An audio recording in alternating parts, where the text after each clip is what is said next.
IPL ఆక్షన్లో heroines, celebrity పిల్లలు, బడా business మ్యాన్లు, క్యూట్గా కనిపించే అమ్మాయిలు కూడా పాల్గొంటారు. అయితే వీరందరికంటే ఓ వ్యక్తి గురించే సోషల్ మీడియాలో ఎక్కువగా చర్చ నడుస్తోంది. ఆయన కూడా మన తెలుగోడే. ఆయన పేరే గ్రంథి కిరణ్ కుమార్.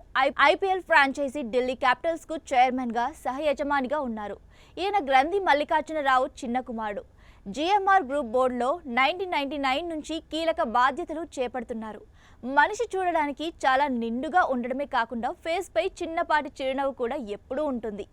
చాలా కూల్గా కూడా కనిపిస్తారు. అందుకే ఆయనకు ఫ్యాన్స్ ఇట్టే అట్రాక్ట్ అవుతూ ఉంటారు. ఆక్షన్లో చాలా తెలివైన వ్యక్తుల్లో కిరణ్ కూడా ఒకరని చెప్తుంటారు ఫ్యాన్స్.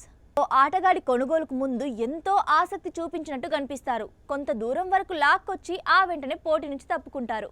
దీంతో సాధారణ రేటుకు అమ్ముడుపోవాల్సిన ప్లేయర్ భారీ ధరకు అమ్ముడుపోతాడు. ఇలా చేయడం వల్ల అవతల ఫ్రాంచైజీ పర్సును ఖాళీ అవుతుంది. ఇది మనోడి లెక్క.